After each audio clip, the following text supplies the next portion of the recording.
We're here at Ice Age and we're going to have another look round. Come with us. This is the Smilodon. And this one at the front, I'm reliably informed, is called Laura. And Laura's got lovely teeth. Okay. So, off we go. There we go. We're going in there.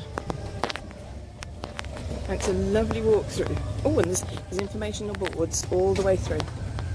So we've got about 10,000 years before we need to worry about the Ice Age again, that board said. So I don't think I'm going to be around then, to be honest. So I'm not going to worry. What's the link between volcanoes and Ice Ages? There is a lovely volcano. It was a turbulent time. The continent started to move and build up pressure inside the earth, creating volcanoes. There you go. So we're going in there now.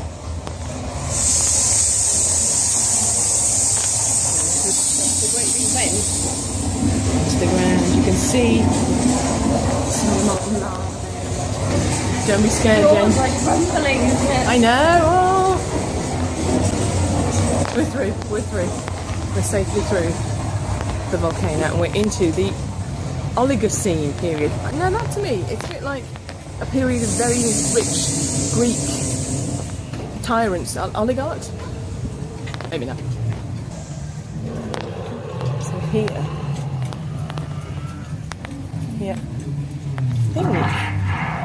I think, do you know, I cannot remember the name. Charlie said this one was. Like he's got a name. It wasn't Ewan. Can you remember the name Charlie gave him? Ewan or Elmer? It might be Elmer. Might be. No. That's his species name. He's an Embolotherium. That sounds like something you suffer from. I've got Embolotherium. Anyway, he's an Embolotherium, and I think she called him Elmer. I can't remember. But anyway, he's got a name, and he's got a personality, and we've got, if you've seen our video interview with Charlie, can you remember what that horn on the front of his head is? Can you remember what it was used for? No, I used to say answers on a postcard. And Jenny used to put me straight and say, it's not answers on a postcard. What is it, Jen? Comment in the comments, in the description thing. Not in the description, that's where we put it. Oh. Comment in the comments. Comments below. Yeah, don't try commenting in the description because I'm not having that. But you can comment in the comment box. But anyway, what was that thing, that horn on his nose for? On his head. And also, those sort of flamingo-looking birds they basically are flamingos, aren't they? You're back. A match. Yeah, oh yeah, look, there's a flamingo here and flamingos there. And so I was quite surprised that a lot of the animals here are animals that you would see now. I mean, not these, but the flamingos you would. That one is, it's a Chalicotherium. Chalicotherium. I see, it's got bits of almost zebra-like in the picture it looks. Is this your first time coming on this bit? In this bit, yes. This is Ash, who's here to help us. How are you going, Ash? Not too bad. Okay, good. Good weather. Good. Smashing, yeah. Do you need your hat in this weather?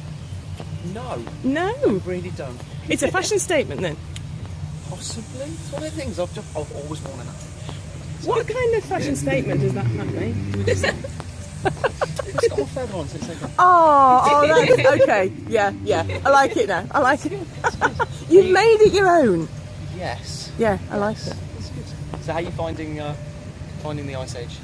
It's really, really interesting. I was just saying, being stupid, I didn't realise that, the pelican, the flamingos, there are some animals here Yes. that are still here now. Yes. There are still quite a few animals and stuff. Yeah. from all those years ago sort of retained and stayed with it until now. Yeah, Which is good. Obviously still evolving and making it through, but yeah, obviously the strongest make it through, and so the weaker, larger animals obviously get hunted down and changing at extinct. And this one is the largest animal, largest land animal that's ever lived. Am I? I believe so. Yes. Yeah. Do you know what it's called? Come on, quick quiz. What's it called? I'm still learning all these names. It's off the top of my head. Off the top of his head. Yeah, the information board. Paraceratherium, yes. Yes. Paraceratherium. That sounds like a, you come back from the doctor, I've got Paraceratherium. It's found bacteria. Of course. Yeah, we're getting all cats, dogs, Yeah. cows, and then you get very strange names. Scary. Imagine if that was around now. Or any of them. Oh, but he'd be lovely. You could go and, you could go and give him a big hug. Possibly. Depends how he feels. And share your cheese sandwich with him. You see a meat or a meat eater? Oh, he has actually, hasn't he? He hasn't got... Leaves. There you go. Oh, leaves, there you go. He eats leaves. He eats leaves. So you could... Yes. So, I mean, he might just want the salad, he might not want the cheese.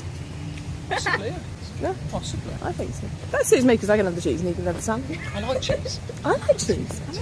I'm so hungry. That's why I'm ready for lunch, and that's why I'm... Oh, the volcanoes. Oh. It's giving off a bit of smoke. Oh dear, we've got to keep an eye on it. Don't want to get caught in the volcano. Putting faces over my back. That's amazing. So we've got to keep an eye on that. In fact, you've got to keep your wits about you because there's so many animals that might just try and eat you, and then there's a volcano and... They come out of nowhere. I know. All these dangers. And especially as you go round through the next section, there'll be some hidden animals that you won't spot, and then you'll spot out the corner of your eye. Which is really cool. Okay. I'm frightened now. You don't need to be scared, we've already fed them today. So. Okay. Oh, that's good to know. That's good to know. Sandwiches. Yes. So smilodons. Oh, they call that because they smile a lot. That's a very good question. But yes, I would presume it's down to the two big teeth that they've got at the front. Yeah. Which is probably where that comes from. Well, they could have been called chipmunkadon. Like that. Ooh. Two teeth. I know. Of course. Then we can call him Alvin. Yes. Or a vampirodon. Oh, we've passed a genuine artefact there. No. Oh no. I take it. It's a replica. It's a fake. It's a fake genuine fossil. That's a cast from a real canine tooth that was found. I can't read. Los Angeles, USA. And that is huge. So they really did. Just for scale, I'll put my hand in. But they really had big teeth.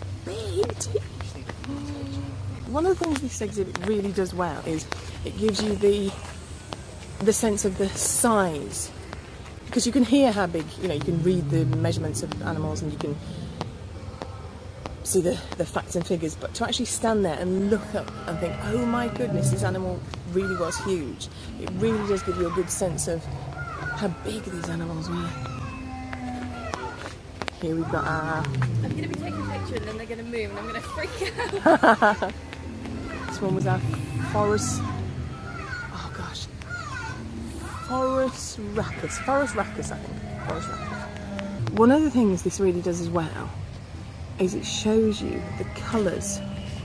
Now obviously we don't know for a fact, but they're as authentic as they can get. But look at the colours and the feathers, and that's incredible. I got you as well. It's Eddie. Yeah. So we keep going. We'll go around and look. The vegetation is lush and it's all over the place, and it's all over the place. Keep to the paths. Oh, the mammoth might step on you. And it might make their feet sore. Oh, see, I like that. Thinking about the animals, not just us, might make their feet sore. And here is another smilodon, hiding in the vegetation. Look at those teeth! Wow. Now I can't remember if Laura, I can't remember if Laura and Charlie said this on video, on camera in the recordings we did. But those teeth apparently. They're very brittle. Yeah. And they break off. Yeah. So they think, don't they, that they might have lived in packs. So that they could look after each other. Yeah. Which is lovely. I hope that's true. Smiley smilodons. I hope that's true. I want a smilodon, Jen.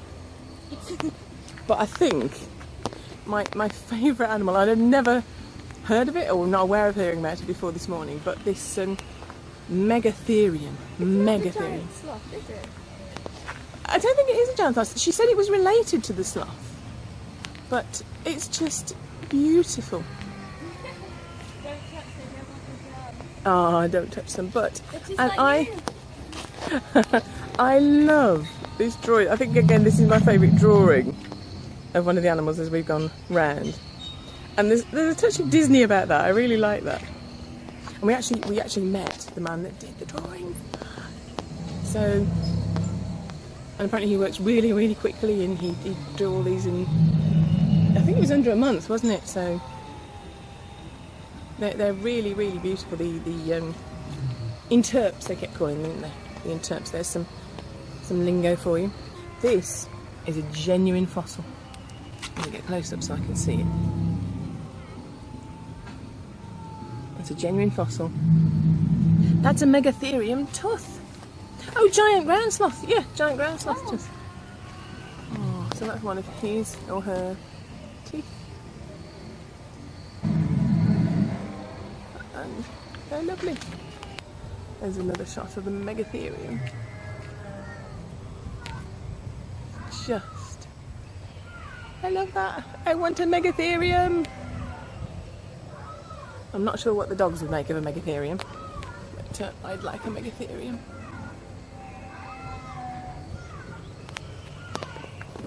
And then this guy is a Glyptodon, carved tooth. One of the most interesting facts about a Glyptodon is that it was about the same size and weight as a Volkswagen Beetle car. So you could have one of these instead.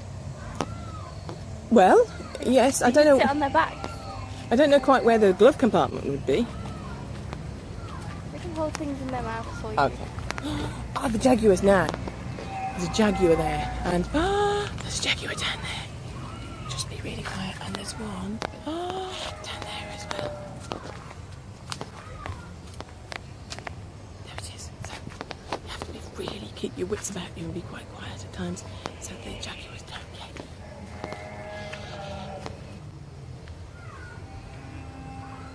And Komodo dragon. There are dragons here. There's the dragon. So it's not just animals from the Ice Age, there's dragons. So that's one animal that appears in Game of Thrones. And there's another one coming up that appears in Game of Thrones. Well, dragons. Not Komodo dragons necessarily, but dragons. Dad Cooper. From Dad Cooper. I have a dragon. And I think this one's my second favourite.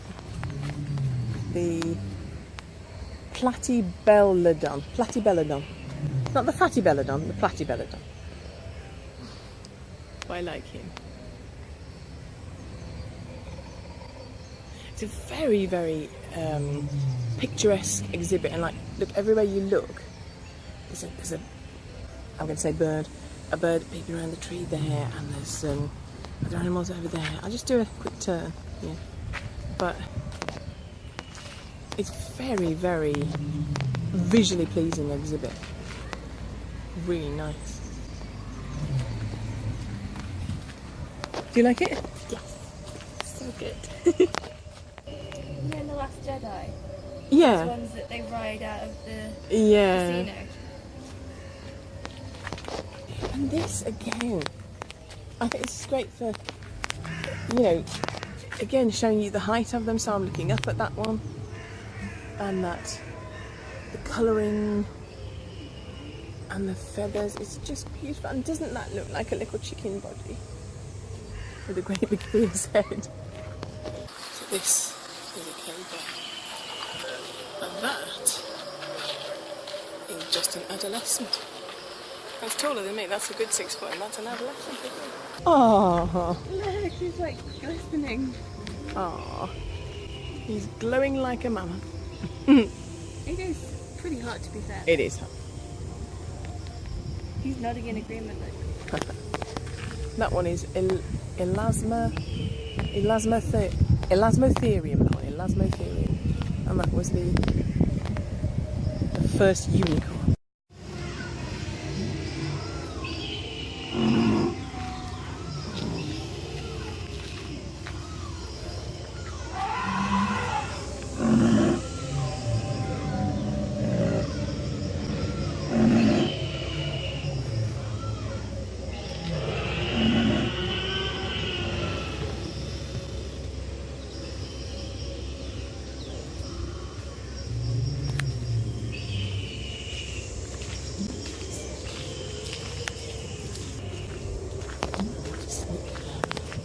The dire wolf.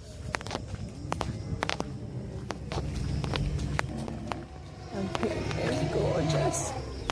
I want a dire wolf. And Charlie was saying earlier that not everybody realises that dire wolves were real. We've heard about them in Game of Thrones now, but little clue there to a question I asked earlier. Nobody realised that they were real, and I didn't realise they were real till this morning. That's a dire wolf.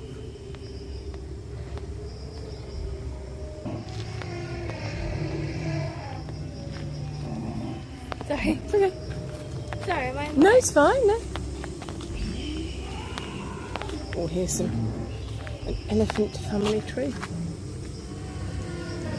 Through the ages.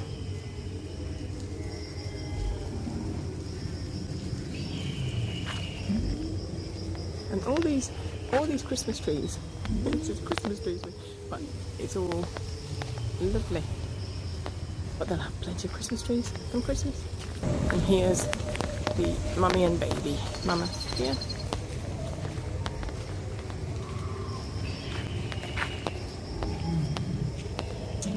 Look at that. Humans migrated into woolly mammoth habitats about 40,000 years ago and began hunting them for their meat, bones and skin. So as soon as we encountered a new animal, let's hunt it. And we hunted it so well, there aren't any around today. Well, luckily there are these at the safari park, but this one here, the cave lion, is interesting because that's not animatronic, but it's hand carved, and look at the detail on it. That's absolutely beautiful, isn't it? The detail and time on that is incredible. Look at this little paw. Well, little paw, big paw. It's gorgeous. Oh, and the baby woolly mammoth. That's so cute. Oh, he's gorgeous.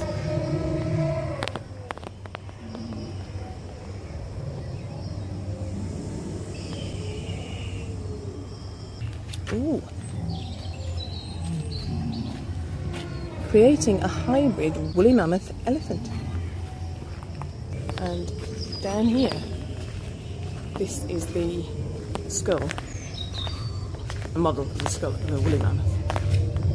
And apparently, this is where the Cyclops myth comes from.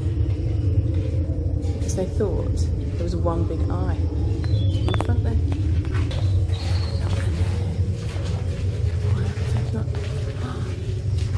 There's a bear. And that is a full-size bear behind me. It is for children. So, this is my child. So this is the time-travelling tunnel. So the child goes in there and disappears. Gun! Will we see her again? And then, travelling through time, and she's back! She's back! Ta-da! I was there for 100 years! I was only 10 seconds this time. It's amazing! Science. Science. This really, like I mean, I like all of it, and it's beautiful. And actually, it's worth mentioning that we haven't mentioned that, but the set dressing is impressive, isn't it? It's actually colder in here. It's colder, and maybe we're just out of the sun, but it's colder in here. And I think it is. I think they do make it cool. Yeah. And I think as well they were saying they pump smells in. So you've got the sights, you've got the sounds, you've got the temperature, you've got the smells. It's a really, really. Touch it. It's gonna be. You think it's going to be quite. You expect a snow? Yeah. Can't get video because it's just so dark. Ah, okay. This bit.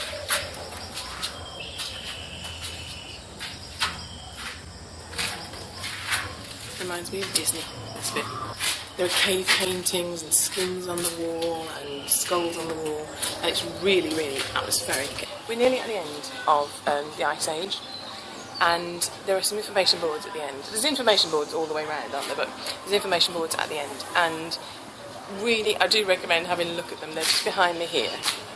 We'll take some shots of them to give you some of that information, but it's just a warning that these beautiful animals that we're seeing, you know, yes, I mean, it's great to walk around and it's fun and oh yes, yeah, but they died out, and we did that. You know, I feel quite emotional now actually, having gone around and you just think about it, you go, we saw these beautiful animals, and our first instinct was, and we were, I suppose, a different species almost then, but our first instinct was, let's kill them, let's eat them, let's use the skin, and okay, but we did that to the point where we just killed them all. And we're still doing it now. Yeah, and you know, rhinos have died out, and with the great white rhino, isn't it?